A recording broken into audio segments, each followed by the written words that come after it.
one lottery ticket makes a big difference for our state students. And when I say big, I mean bigger than jackpot big. Since 2002, South Carolina students have benefited from more than $6 billion in lottery-funded scholarships and grants, including the Life, Hope, and Palmetto Fellow Scholarships. With every lottery play, you're supporting our students, and that adds up in a big way. That's why education is our middle name. Learn more at sceducationlottery.com/betteryou. Relájate y disfruta con nosotros. Rewind. Bienvenidos. Hola amigos de Rewind.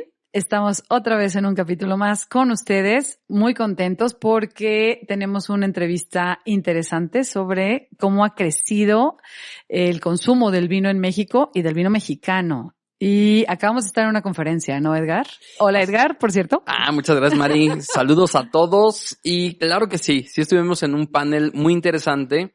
Y gracias también a Vinos de Aguascalientes, México, esfuerzo que está haciendo gobierno por unir a los productores, a todos los que están involucrados en el mundo del vino aquí en Aguascalientes, y están trayendo una serie de paneles, conferencias, donde están buscando cómo apoyar al sector local. Uh-huh. Y aún así nos están trayendo a estos panelistas que tienen una talla impresionante, y hoy lo vamos a enfocar mucho en comercialización, como bien lo mencionaste, Mari. El panel se llamó Entre Viñas y Mercados, y vamos a empezar a presentar a los que van a estar en este panel. En este podcast, en este capítulo. Bueno. Sí, que estuvieron en el panel. Que estuvieron en el panel. Claro. Sí, bueno, sí, también. Va a ser un panel también, obviamente. Estamos muy contentos porque pues son tres personajes importantes en el mundo del vino, de la comercialización y de los datos, ¿no? También en cómo está evolucionando todo. Nuestro primer invitado es Rafael de Orellana.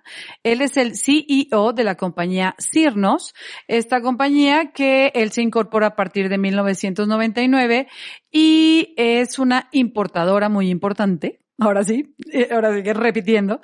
Y aparte también distribuidora de vino en todo México. Ellos han traído diferentes vinos de diferentes partes del mundo, pero ahora se están enfocando mucho a la distribución de vino mexicano. Están apostando por el vino mexicano. También vamos a tener a un colega, y sí me emociona porque la verdad todos que iniciamos en este tema de los podcasts enfocados en vinos, pues tuvimos que haber escuchado sí o sí a Vino para Principiantes. Y tenemos a Juan Sotres, socio fundador de Mercado de Vinos, junto con este podcast que ya les comenté.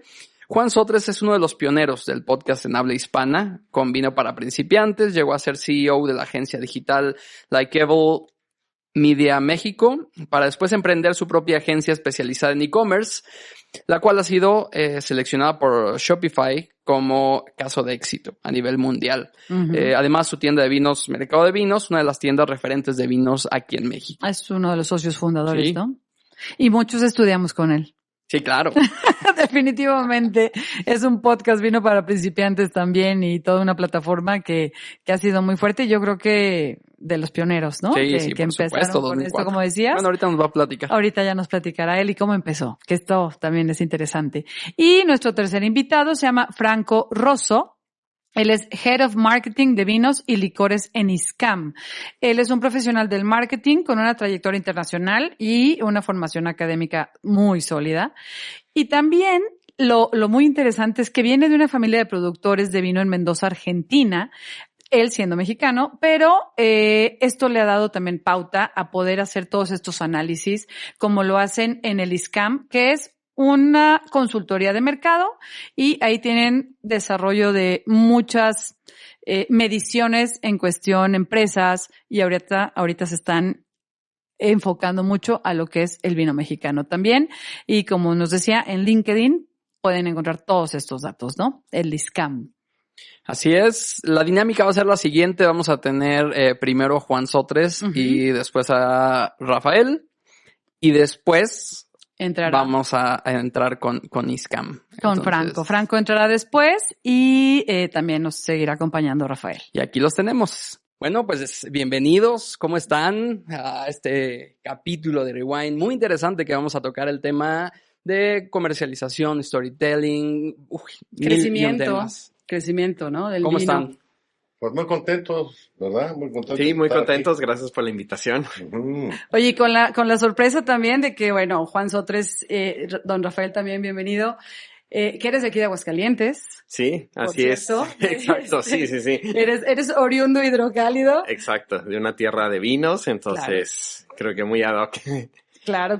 A ver, antes que nada, quisiéramos preguntarles cómo empiezan, ¿qué pasa en su vida que empiezan en el mundo del vino? Algo así muy rapidito y luego ya nos vamos al tema definido, porque también es interesante cómo empezaron, ¿no?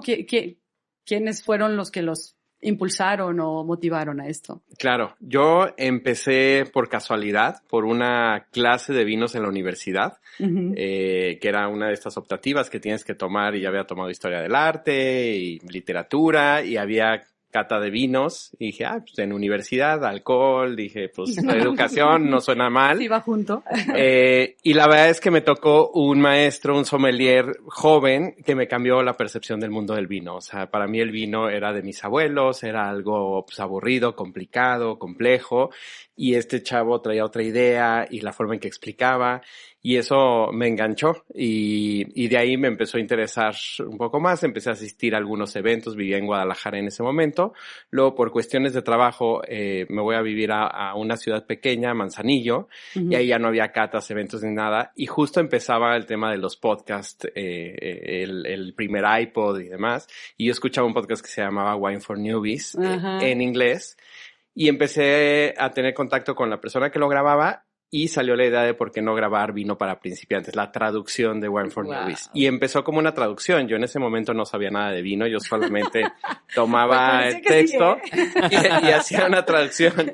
Exacto. Según lo que tú decías, yo aprendía todo. Porque hay que recalcar eso, todos los que estamos como parte de esta cadena, ¿no? En la industria del vino, que es la comunicación, empezamos escuchando Vino para Principiantes. Claro. Sí, justo fue uno de los primeros podcasts en español, y obviamente de vino, pues el primer podcast de vino que existía, ¿no? Porque estamos hablando del 2004, 2005, por ese entonces, sí, ya más de 20 años. No, y las clausulitas, ¿no? Antes de que estuvieran de moda los podcasts. Sí, por supuesto. Buenísimo. Exacto. Y entonces, yo grababa una traducción, pero eso justo la gente empezó a escribir, porque la gente lo empezó a escuchar, y me preguntaban de, oye, ¿y qué onda con la uva Gewürztraminer? Y yo no tenía ni idea. Entonces, pues eso me obligó a comprar libros, a estudiar, a investigar, me empecé a meter. Y luego me empezaron a hablar de algunas bodegas. El primer evento grande que fui fue la FENAVIN en España. Y me invitaron a cubrir el evento, y yo igual no tenía mucha idea del mundo del vino. Y me daban tours en la bodega y me decían, Juan, pues aquí, como tú sabes, la fermentación maloláctica. Claro. Y yo, sí, claro, por supuesto. Maloláctica. Yo no tenía ni idea de qué era eso, pero justo eso me fue llevando y aprendiendo, y yo no tenía una educación formal de sommelier ni de nada, y más bien fue el mismo programa el que me fue llevando. Ya luego tomé cursos y ya luego me metí más en el mundo del vino, y pues ya, así fue como llegué, o sea, por una clase de un maestro que pues hizo que me apasionara el tema del vino, y justo eso quería transmitir después con el podcast, de tratar de llevar más como este sentido del vino es fácil. Por eso el nombre de Vino para Principiantes, como el vino es fácil, no tiene que ser complicado, se pueden usar términos sencillos, no es un tema nada más de gente mayor y de ciertos círculos. Entonces, y creo que se logró, y pues ese era el objetivo del vino, y al final eso me llevó a todo lo que hago hoy en día de temas de comercio electrónico dentro del vino y fuera del vino. Entonces, todo digital, empezó por el podcast Vino para Principiantes. Y la curiosidad. Eso es muy importante. Básicamente. Y usted, don Rafael, que realmente yo creo que una importadora como Sirnos, que es la que usted maneja como distribuidor y toda, ha puesto muchos de los vinos que desde mis abuelos tomaban, o mi papá o tíos, los han puesto en la mesa, ¿no? Sí. Entonces, usted es un vendedor nato. Usted a lo que se dedica es a las ventas, y nos queda clarísimo. Sí. Ahí me crié, en el área de ventas, y es el alma, pues, ¿no? De lo que hacemos, porque en realidad al no producir, nada, ¿no? Pues tu tarea es colocar, y bien colocar, y ganarte el respeto, la confianza de mucha gente, que vas que vas conociendo en la vida. Y lo padre es que no es México solo, sino Claro. Vas haciendo un tejido también internacional, porque tienes que seleccionar. Al final del día, esto también, como cualquier otra cosa, es algo en donde tienes de alguna manera que elegir. ¿Por dónde se fue Cirnos? Yo me fijaba mucho en Vinoteca, que son muy buenos amigos, y era la escuela en ese momento del buen vino en el país, ¿sí? Y entonces empecé a buscar bodegas similares, ¿no? Y de esa forma me puse a estudiar todo lo que había, y en un santiamén, llegando a Vinexpo, que ya saben, esto está en Burdeos, Sí, es muy grande. a visitarlos a todos ellos y decir, oye, yo quiero hacer una distribución de valor, ¿no? Y después te vas encontrando con que esa iniciativa, pues eres uno de cientos de miles. Claro, porque las mismas bodegas después te dicen, tú llevas entonces Faiveley, ¿sí? Entonces tú debes de llevar a Chapoutier y tú tienes que llevar. Entonces te vas dando cuenta que lo que tú comercializas es por la decisión que tomaste, ya sea ir en volumen o ir en valor, ¿sí? Y así me fui en cada uno de los países. Mi hermana es la que hace contacto con la familia Arizu en Luigi Bosca. Y gracias a ella tenemos Luigi Bosca en Cirnos. Y después vinieron más bodegas, ¿no? Ya cuando estábamos más o menos conformados, llegaron los chicos chilenos que son bárbaros y nos mandaron por un tubo. Habíamos llegado a la caja 20,000, ¿no? Wow. Y como festejo nos quitaron la marca. Okay. Sí, claro, porque había ya un postor que ofrecía 30. Entonces, siempre adiós, pasará. ¿no?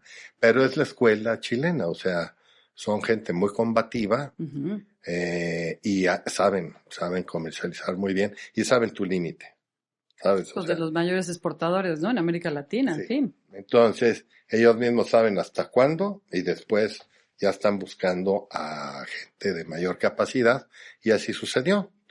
Lástima de la edición porque se lo dieron a Herradura.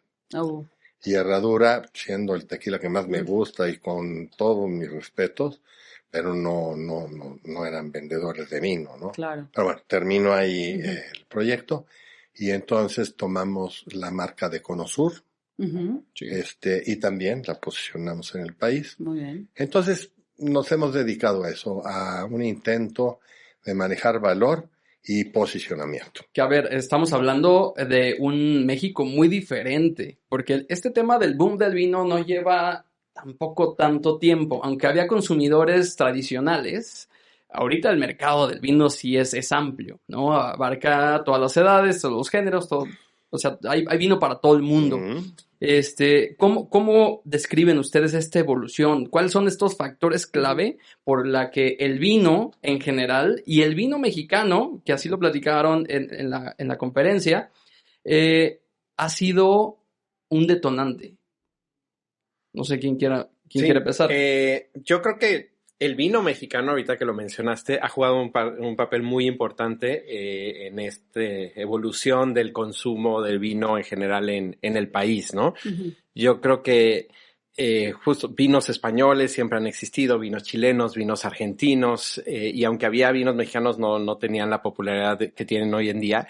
Y creo que este interés por los proyectos mexicanos, por las bodegas, por la región, la zona del Valle se ha vuelto pues un referente para ir en un viaje con amigos, con la pareja, a visitar restaurantes, es toda una experiencia, ¿no? Y entonces, y ya la gente cuando llega a un restaurante identifica una de estas etiquetas mexicanas, o sea, siento que tienen este sentido de pertenencia y ha hecho que consuman más vino, ¿no? Creo que también, pues todo el tema de la digitalización ha jugado un papel muy importante O sea, el tema de también la disponibilidad de diferentes opciones, de diferentes ofertas. Creo que también hubo un boom con estos vinos australianos y todos los vinos con animales y, claro. O sea, ¿no? Que eso hizo que mucha gente se introdujera también en el tema del vino, nuevos perfiles de vinos, o sea, y creo que pues justo ahora hay vinos para todos los paladares, ¿no? Y hasta ahorita platicaba con un productor de aquí de Aguascalientes y ya tienen su vino de lata también. Claro. Entonces, que viene también esa tendencia, los vinos sin alcohol. Entonces, creo que ha ido evolucionando y eso ha hecho que gente que antes, pues, no se iba a tomar un Cabernet californiano o un gran vino de Burdeos, porque, pues, no es fácil para cualquier paladar, pero le ofrecen un merlot más ligerito, más agradable, y esa es la puerta de entrada, ¿no? Entonces, justo yo lo decía en el podcast en los primeros episodios, de no empiecen con Cabernet Sauvignon, pero si vamos a una tienda, lo más que encontramos es Cabernet Sauvignon, claro. ¿no? Pero para alguien que va empezando, tal vez no sea la mejor opción porque, pues, es un vino que te ataca, es más agarroso, es más complejo, y creo que eso justo ha ido cambiando, y ahora hay muchas opciones que nos permiten introducirnos en este mundo del vino e ir evolucionando, ¿no? Hay gente que va evolucionando el paladar, hay otros que les gusta ese perfil y ahí se quedan.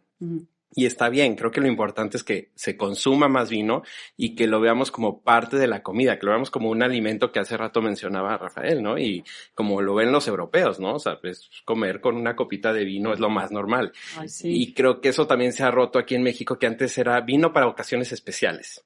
Y ya no, ya puedes estar en tu casa viendo Netflix con una pizza y se te antoja una copita de vino. Y antes, ¿no? Antes era, abro una copa de vino si voy a celebrar algo, ¿no? Claro. Y entonces creo que ha ido evolucionando en ese sentido. Para mí ha sido todo un aprendizaje. Yo llegué al mundo del vino nuevito.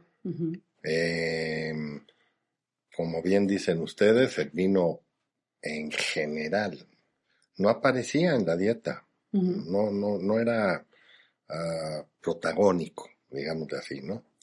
Entonces, en el devenir y la lucha y la competencia y todo lo que haces como empresario, pues intenté traer todo y probar todo, ¿sí?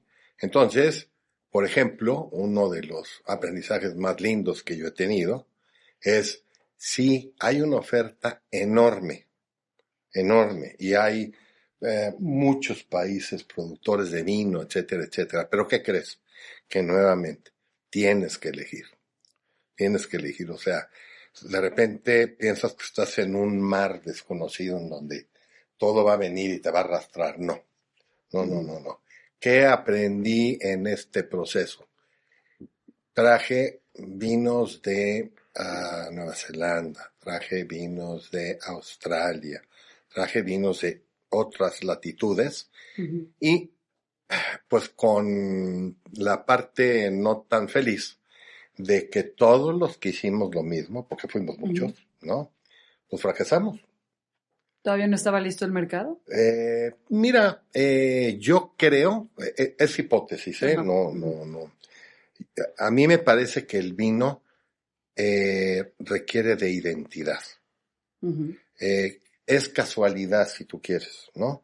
Pero hablando del mundo de nosotros, de Hispanoamérica, ¿no? Pues obviamente el papá de nosotros, los vinos españoles, obviamente, ¿no? Y te vas dando cuenta que, bueno, pues Sudamérica se convierte en otro lingote de oro, ¿no? Y eso, traducido a estas experiencias que quisimos hacer con vinos de otras latitudes, pues te das cuenta que no hay una identidad. Los vinos están buenísimos, claro. Buenísimos, ¿sí? Pero les falta la identidad. Entonces, nuevamente, después de hacer tu recorrido normal, y que así lo recomiendo como consumidor, pues sí, que le des la vuelta al mundo si puedes, ¿no? Pero la verdad es que regresas a la identidad. Y entonces, pues, ves un mercado como los Estados Unidos, en donde llega una marca Yellowtail, ¿no? Que arrasa totalmente, ¿no? y dices, no, pues es que Yellowtail hay que agarrarla, ¿no? Claro. Que es un vino de volumen. Claro, y se vino a México. Claro. Sí, claro, Fracasó. sí. Fracasó. ¿En Es serio? decir, no es que fracasen, es simplemente dejaron de ser importantes. Dejaron de estar en la mesa. Puede ser que como mexicano nos faltaba aprender o entender un poquito más de otras regiones, de otros países. Lo Cosa que yo ahorita ya aprendí no tanto. es que al final del día, tu identidad gastronómica, porque no quiero perder la base de lo que estamos platicando, y al final del día, muchos le llaman de muchas diferentes maneras. Hay quienes no me gustan cómo califican al vino, sinceramente, porque lo único que hacen es alejarlo del consumidor, ¿no? Claro. La cultura del vino y ¿sabes qué? Ya no hables. Ya no se me la verdad, no, ya no hables, ¿no? Dime cómo me puedo comer unos chilaquiles con un buen vino, ¿no? Y entonces te sigo, ¿no? Claro. Esas partes tan básicas, ¿sí? Lo ves a nivel internacional y dices, oye, ¿y luego qué? Pues el vino francés. Bueno, es que por algo tenías que empezar. El mundo empezó con el vino francés, se impone y sigue siendo, ¿por qué no decirlo? Sobre todo de ciertas regiones, el mejor vino del mundo. Tienen todo el know-how, bueno, también. ¿No? Tienen todas las bases para estar presentes y para dominar, nunca a nivel cuantitativo, pero a nivel cualitativo dominan absolutamente, ¿no? Y así te vas, ¿no? Y de repente te vas a una Italia que es muy complejo como consumidor o como distribuidor. Yo aplaudo a todos estos italianos que han llegado al país y con la frente en alto y únicamente vendiendo vino italiano. El caso de Giovanni Orlotti, por ejemplo, sí. ¿no? Y lo único que se dedican es a vender producto italiano, ¿no? Y le ha ido muy bien.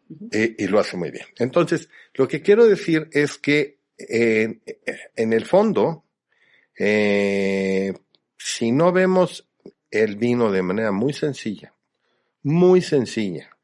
si no tenemos el respeto con el consumidor mexicano, yo le he probado cientos de veces. ¿Por qué? Porque, insisto, todas mis catas, degustaciones, etcétera, yo no califico al vino. Yo les digo, vamos a hacerlo juntos y vamos a ver si podemos llegar a los comentarios del enólogo que hizo la ficha técnica. Es que de 10. Okay. De 10 te dicen, pues a mí el aroma me viene a esto, me sabe a esto, lo demás allá. Y te das cuenta que tenemos un consumidor fuera de serie. No sé si esto es mundial, pero México tiene un paladar, tiene un olfato, tiene digno de, pues muy acercado a lo que somos, ¿no? Nuestra comida. Pues tenemos una diversidad impresionante en alimentos, especias, y en tierra, y en todo. Y nos hace muy celosos. Fíjate, sí, en serio. Por ejemplo, el mexicano no te va a comer seguido comida china.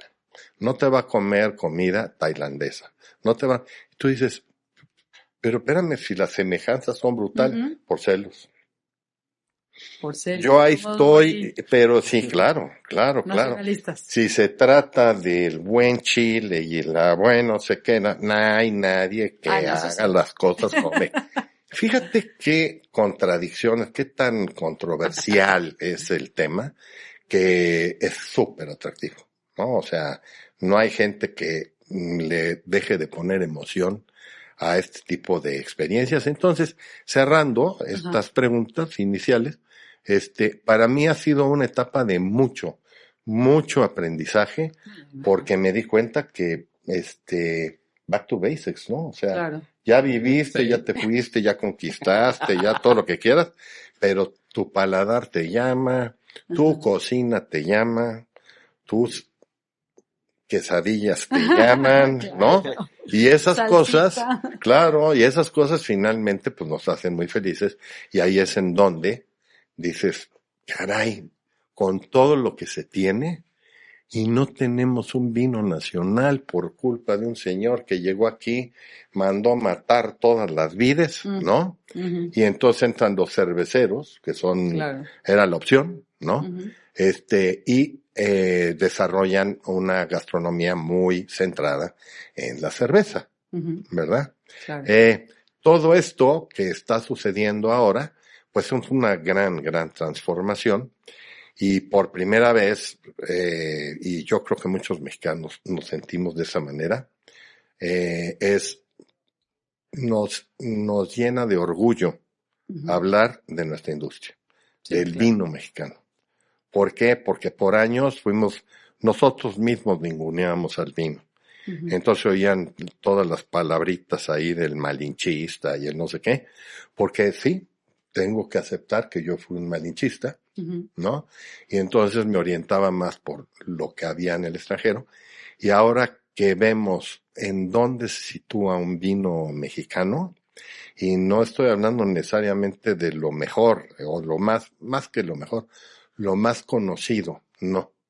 Anoche tuvimos la experiencia uh-huh. de tomar un vino de aquí. Uh-huh. ¿Cómo nos fue? Maravillosamente bien. Ah, qué bueno. O sea, sí.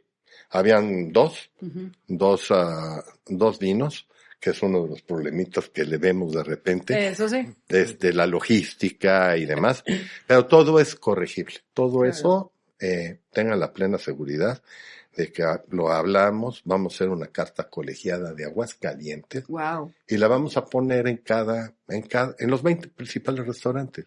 Excelente. Y vas a hacer una consigna de 3 botellas y solamente puedes meter 3 vinos. Okay. Todo el mundo va a jalar. Claro. Y entonces la gente va a empezar ya enfrente del vino, uh-huh. va a empezar a conversar con él. Uh-huh. Y es la manera en cómo va a entrar y lo van a querer mañana. Claro. ¿Sí? Claro. Sí, tenemos, o sea, sí podemos competir, pues, con vinos de Aguascalientes en restaurantes y demás, ¿no? Sí. Hablando de esto, de entrar a restaurantes, entrar a mercado, ahorita en la conferencia que estuvimos, que vinieron ustedes 3, bueno, es que está una persona más, no está en el podcast, pero fueron 3 personas que estuvieron en la conferencia, nos decían cómo ha crecido el consumo de vino, primero en México, pero también el consumo de vino mexicano, que sí ha bajado el volumen, definitivamente, las cifras en volumen bajan, pero suben en calidad y suben también en lo que la gente está dispuesto a pagar. Lo cual se me hace muy interesante porque... Tomamos menos, pero tomamos mejor. Tomamos mejor, lo cual es siempre lo que en algún momento lo comentaron ahí, que también esta guerra de precios también contra vinos importados y todo, que ya no es tanta, pero está todavía. A ver, Juan, tú que eres cofundador de Mercado de Vinos y estás también en el mundo digital y todo de la venta en línea, ¿cuál es el común denominador que ha surgido en el vino mexicano para que la gente lo esté prefiriendo sobre vino importado? Sí, yo creo que lo platicábamos en la conferencia, son las historias que se han creado alrededor. Al principio a mí me tocó justo esta evolución de cuando no se conseguían vinos mexicanos más que las marcas más grandes. La discusión siempre era, está bueno, pero está caro. Uh-huh. Siempre era, el vino mexicano es caro, el vino mexicano es caro. Muchos decían que el tema de impuestos, que no. Entonces, y esa discusión ya hace mucho que no la escucho. O sea, ya no es un tema de los vinos mexicanos son uh-huh. caros, ¿no? Y creo que justo la gente ha ido conociendo las historias detrás de las bodegas, lo que existe, lo que implica hacer una botella de vino, el tamaño de las producciones. Justo no podemos comparar con una producción de estas bodegas chilenas que hablábamos, uh-huh. Son millones de botellas. El volumen aquí son miles de botellas, ¿no? Y entonces, pero justo cuando alguien conoce esa historia, vive la experiencia, van a visitar a lo mejor la bodega, dicen, ok, estoy dispuesto a pagar 800 pesos por esta botella de vino, 600 uh-huh. pesos, más de 1,000 pesos, ¿no? Entonces siento que la penetración que ha tenido el vino mexicano, de la calidad que tiene, los proyectos que hay en el país, lo que implica, todo el esfuerzo que hay detrás, pues ha justificado el precio y ya la gente paga lo que vale el vino, ¿no? Entonces, y ya... Fue controversial, ¿estás de acuerdo conmigo? Sí, uh-huh. O sea, fue controversial en el sentido de que donde aceptaban los mexicanos, ya no chistábamos, exacto. Es cuando decían, bueno, es que en Estados Unidos sí decidieron apoyar la industria del vino. Exacto. Órale, ¿qué significaba eso? significaba que estaban pagando quizás, para el más desconfiado, que estuvieran pagando más de lo que vale. Uh-huh. Digo, porque o sea, se puede entender de esa manera, ¿sí? Es controversial en el sentido de que apoyaron a la industria y hoy tienen una cantidad impresionante. Son el principal consumidor de vinos en el mundo. Y de los mayores productores y compradores, ¿verdad? Correcto, y con vinos que ya son protagónicos. No, bueno, ya son de culto. Certámenes. Ya tienen vinos de culto, ¿no? En tan poquito tiempo, relativamente. Sí, claro. Entonces, esa controversia, nosotros como buenos mexicanos nunca vamos a decir que no. Nunca nos vamos a enfrentar. Pero creo que poco a poco nuestros argumentos del caro y el esto y lo demás allá, pues parte racional en el sentido de que si estaban con alguien de vino, decían, espérate, si yo tengo que producir poquito ahorita porque no doy para más, exacto, y pues teniendo poco, pues tengo que sacar el gasto del mes. Claro. Eso significaba que estaban arriba. Tienen que subir los precios, ¿no? Claro. Esa parte controversial es muy interesante, ¿no? Sí, totalmente. Y sí, y justo, yo creo que ahorita que decías vinos ya de culto, pues ya tenemos nuestros mini vinos de culto localmente, ¿no? A nivel mundial, ¿no? Obviamente, pero sí, ya localmente, sí hay 6, 8 etiquetas que ya todo el mundo ubica, que ya sabe que son las clásicas, ¿no? La de los enólogos pues más famosos de ahí del Valle, ¿no? Entonces, y de Parras también y de otras regiones. Entonces creo que ahí vamos, o sea, justo lo decíamos en la conferencia, creo que se está repitiendo lo que ha pasado en otros países. Obviamente vamos muchos años atrás, pero vamos en ese camino y si seguimos por ahí, o sea, nos vamos a volver un productor importante, ¿no? Y reconocido sobre todo, ¿no? ¿Y consumido? ¿Y consumido? ¿Han probado que país que bebe su vino nacional consumen más vino? Exacto. Sí, y eso es bien importante. Y justo hablando de Aguascalientes, y hace rato que preguntaban y veníamos platicando en el coche, yo creo que Aguascalientes tiene la capacidad para consumirse su propio vino. O sea, de que no necesitaría ni siquiera estar buscando restaurantes en la Ciudad de México, fuera de aquí. Con las bodegas que hay, con la población que hay, con una buena difusión, una carta así, se podría consumir el vino en la misma región, ¿no? Sí, hay que preparar más al consumidor, o no sé cómo se puede llamar. Tenemos mucha chamba, tenemos mucho trabajo para el consumidor y también para el productor, ¿no? Creo que eso es lo interesante, yo creo, de una región emergente, porque aunque Aguascalientes, lo comentaba usted, Querétaro y toda esta parte del Bajío y demás que llevamos mucho tiempo produciendo uva, al fin y al cabo estamos teniendo un resurgimiento. Y el consumidor estaba muy hecho a ese vino de antes, muy español, muy tánico, muy intenso. Y creo que estamos cambiando conciencias, ¿no? Entonces, yo creo que eso está siendo muy interesante y todos estamos siendo parte de este cambio. Y a ver, entendiendo un poquito en esta dinámica de las tendencias, vamos a hacer un cambio y queremos invitar a Franco, que ya lo presentamos. Franco, bienvenido a esta conversación. Sale un poquito Juan Sotres para hablar de las tendencias, porque es algo de los temas que hablaron en la plática. Estamos viendo una tendencia positiva en México, pero vemos que a nivel global las tendencias van un poco a la baja. Normalmente México va una especie como de años antes al futuro, ¿no? Y el futuro es, para nosotros, es el viejo mundo. ¿Cómo ven esta perspectiva? ¿Cómo ves, Franco, este caminar de México que ahorita va hacia arriba, pero a ver, aguas, porque el viejo mundo estamos viendo que va para abajo? Sí, mira, yo creo que hay algo muy importante en los resultados, sobre todo si lo podemos dividir el desempeño entre importados y nacionales, son opuestos, ¿no? Y las dimensiones de los indicadores llaman mucho la atención. Por ejemplo, el mercado de vinos importados se está contrayendo en valor, está creciendo en volumen y se está contrayendo también en su precio. Pero la proporción del precio contra lo que tendría que crecer en volumen no es la misma, cosa que pasa al contrario con México. México está creciendo mucho su valor, está creciendo su precio, lo que te habla de una premiumización dentro del consumo del vino mexicano. Es decir, que hoy por hoy los consumidores, los mexicanos, están dispuestos a pagar el precio que hoy tiene el vino en México. Que si hacemos un zoom, hacemos una cirugía, por así decirlo, probablemente sean precios mayores por botella que muchos de los vinos que vienen de fuera, del viejo mundo, del mismo nuevo mundo, llámese Argentina, Chile, Uruguay, etcétera.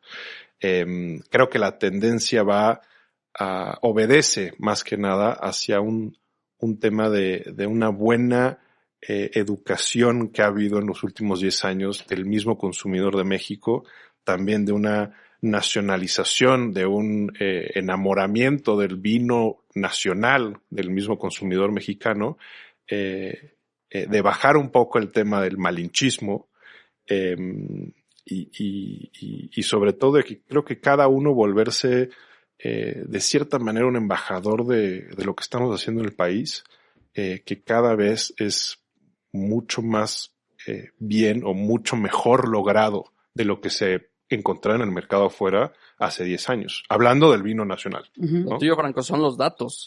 Pudiéramos ver una tendencia. Ahorita está, bueno, yo recuerdo que hace un par de años estábamos 70-30 muy marcado el consumo de vinos, ¿no? Pero ahorita está en 75, 20, no, ¿cuánto estaba? Decía 60, sí. No, 60-40, Uh-huh. y ahorita ya subió a 65-35, más o menos el porcentaje entre vinos mexicanos y vinos importados. ¿Crees que vaya hacia arriba? ¿Vamos a consumir mucho más vino mexicano? ¿Podremos llegar al 50-50? Mira, yo creo que... bueno, primero, el dato si es 65, hablando uh-huh. promedio, valor, volumen, si es un 65-35, uh-huh. En volumen tal vez un 62-38, por decirlo un poquito más cercano del 60-40. Yo creo que el dato interesante y lo que aporta valor es más que nada verlo por país de origen. Lo que sí podemos decir es que el vino como origen, en valor, es el vino más consumido del país a partir de 2017. O sea, el vino mexicano dentro de México. Mexicano. Okay. O sea, wow. Lo que nosotros registramos como venta a valor, es decir, pesos, a partir del 2017 superamos, digamos, yo le digo el estigma del vino español, uh-huh. Por un tema generacional, más que nada.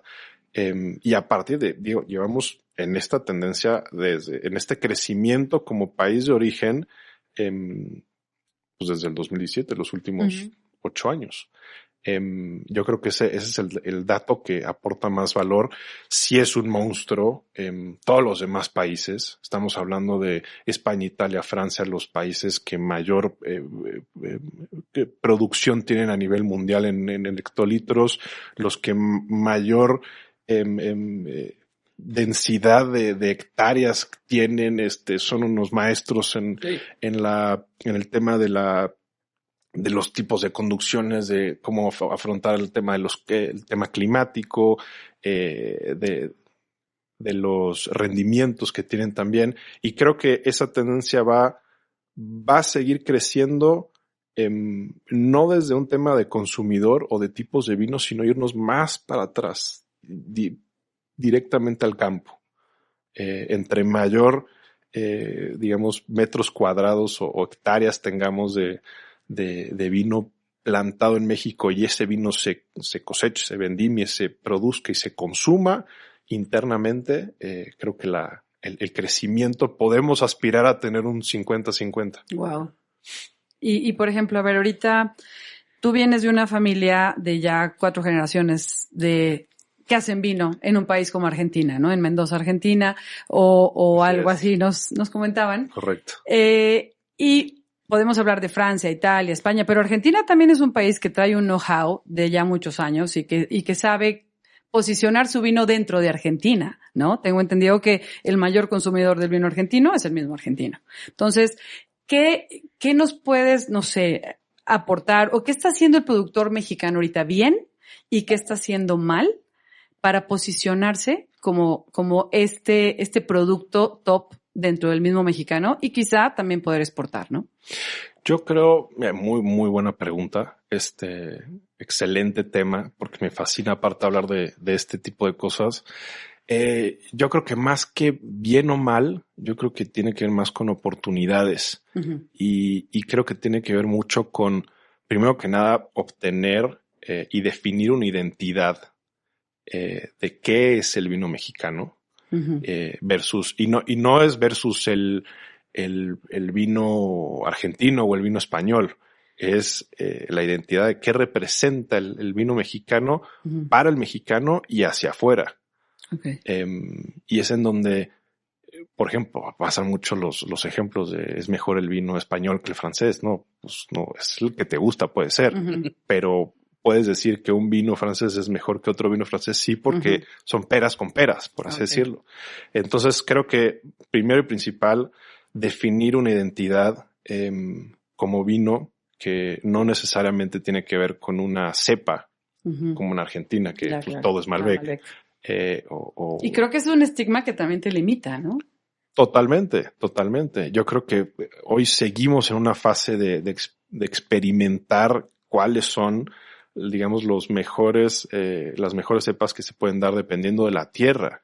Y eso tampoco lo delimita un tema nacional, sino puede llegar a ser inclusive regional. Porque aquí en Aguascalientes se puede dar muy bien el Cabernet Franc, el Malbec, pero en Baja California, el Nebbiolo, el Zinfandel y uh-huh. en Parras, X o Y, ¿no? Claro. El Syrah. Entonces no obedece a esa parte. La identidad, a lo que me refiero, creo que tiene que ver mucho, y esto lo puedo estructurar de lo macro a lo particular, es que de cierta manera todos tenemos tener una esencia como marca, como bodega, que luego baja la parte regional, pero sobre todo el tener una historia detrás que contar en cada una de las botellas, en cada una de las marcas. Okay. Esto al final es lo que llega a enamorar, yo creo, al consumidor, y es algo que trasciende en la parte comercial, trasciende en el precio uh-huh. y en la parte de consumidor trasciende en el mismo líquido. Okay. O sea, estás consumiendo, estás enamorado de la marca y lo que representa la etiqueta, la familia, el estado, el país uh-huh. a través de una botella. Wow. Esa misma cadenita, desde lo más general hasta lo más particular, uh-huh. creo que es algo esencial para que primero el mismo mexicano se termine de enamorar, porque yo creo que hoy por hoy está muy, muy enamorado de su vino nacional y, digamos, con todo ese bagaje y con toda esa armadura salir uh-huh. al mercado allá afuera y decir, esto es México, wow. en vino, esto es México embotellado, es esto. Perfecto. Así nomás. Se oye tan fácil, pero sí. Hay mucho que trabajar, pero yo creo que ahí vamos, ¿no? Oye, pero hablando de oportunidades, porque uh-huh. yo coincido plenamente y sobre todo cuando señalas el tema de que el vino también es de oportunidad, ¿no? Yo quisiera saber la no oportunidad de México. Digo, porque sí podemos pasarnos toda la tarde hablando de las amenazas, que son muchas, yo lo sé, en el consumo del vino, ¿no? Entonces, me parece que la gran oportunidad de México es que nosotros con 15,000 hectáreas no somos nada. No somos nada. A nivel mundial, ¿no? ¿No? Entonces, ¿qué se viene en el país? Pues se viene una especie de maduración de un producto esencial en la mesa, porque lo tenemos que llevar así, no un producto preferente, no. Un producto esencial en la mesa, como puede ser, digamos, el realzar el sabor de todos los platillos mexicanos, pues es esencial tener salsas, es esencial tener ciertos condimentos, etcétera. Y el vino entra en esa etapa, ¿no? Entonces, viendo el presente de México, específicamente, yo no perdería mucho tiempo oye, es que sabes qué, que la nueva generación obviamente es algo que no podemos quitarnos de encima porque aparentemente hay una serie de razonamientos en la gente joven de no fumar, de no beber, de no ¿no? Un montón de cosas. Que por cierto, tampoco estamos en esa tesitura cultural en este país. Porque fíjate, porque tú dirías, bueno, es que todo esto, imagínate, es que no me lo imagino. México sigue siendo un país en desarrollo. Y eso significa que hay mucho que perfeccionar. ¿Y cuánto lleva perfeccionar una humanidad? Muchos años. Y si te vas desde eso hasta lo más básico, que es el vino, es que queremos saber cuál es el futuro del vino. No puede haber otro que crecer. ¿Por qué? Porque en estos momentos la industria vive con una importante aportación de vinos de otros países. No alcanza el vino nacional. Entonces, tenemos que hacer lo que prácticamente todos los países que desarrollan el vino tienen que hacer. Y Francia, pues sabemos la cantidad tan importante de vino que importa de España, del norte de África, pero son cantidades industriales, ¿sí? Y parte de la base que en este país estás hablando de la superficie que quizás sea mayor de concha y toro en un país que todo lo que se produce en México. Entonces, es verdaderamente, es decir, yo viendo, es como cuando yo llegué al negocio, y con esto voy a terminar. Cuando yo llegué al negocio, nos fijamos en el vino. Oh, sorpresa, es que todo iba, pero a la rueda, a todo lo que da. Y yo decía, no puedo ser tan bueno. Algo está pasando, ¿te das cuenta? Pues sí, teníamos muy buenas marcas y esas marcas empezaron a ser demandadas y dio el fenómeno que dio, ¿no? Entonces, hablando de oportunidades, la gran oportunidad de México está por llegar. O sea, hay mucho que hacer como para estarle viendo todas las partes que efectivamente van a suceder. Las autoridades de este país están listas para tratar al vino y a los destilados como a los cigarros, como a tantas cosas que producen, que para mí no producen nada. Es decir, el cáncer, en todo caso, se vino a involucrar al vino, porque pues la gente no se moría de cáncer. En Europa ni se morían de otras cosas, ¿no? Entonces, aparentemente ese enemigo ha llegado a la industria del vino, ¿no? Y así podemos hablar de muchas situaciones endebles, ¿sí? Que efectivamente son. Pero ¿cuál es tu oportunidad? Pues mira, mi oportunidad, yo necesito comer. Y mi oportunidad es ver un mercado en donde todo es para adelante. Okay. Oye, fantástico, ¿no? Wow. Pues sí, hay que pensar siempre en positivo, ¿no? En positivo y sabiendo que realista, pero sí no pensar en el no, sino en el sí, ¿no? Y yo creo que México es un mercado que es muy bueno para eso. Nos encanta probar cosas nuevas, nos encanta probar cosas diferentes y pues qué mejor hacer lo que sea con vino. Oigan, muchas gracias. La verdad es que estamos encantados de tenerlos aquí.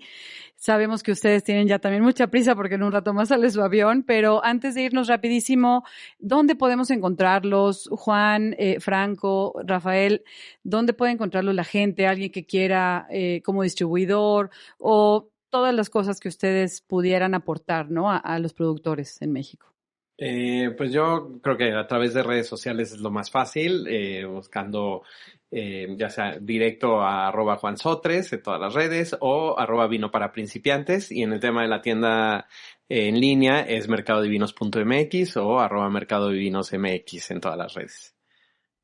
De mi lado, igual Franco Rosso en todas las redes, iscam.com, iscam también en LinkedIn, principalmente ahí compartimos un montón de contenido justamente de vinos y licores, de tendencias, de números muy interesantes, y de manera muy constante.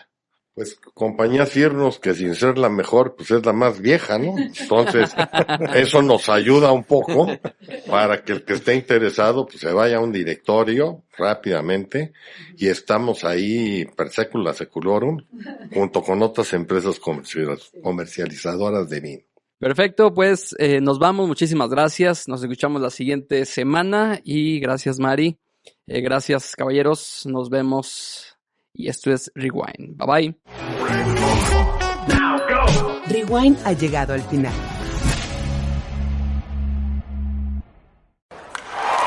Breaking news from the stadium tonight as an anonymous fan foot the bill for 55,000 hot dogs, bringing that sweet tubed meat to everyone in attendance. Free dogs! Yeah! 55,000 hot dogs? What does that even cost? While the identity of this Frankfurter philanthropist remains anonymous, their all-beefy generosity will go down in history.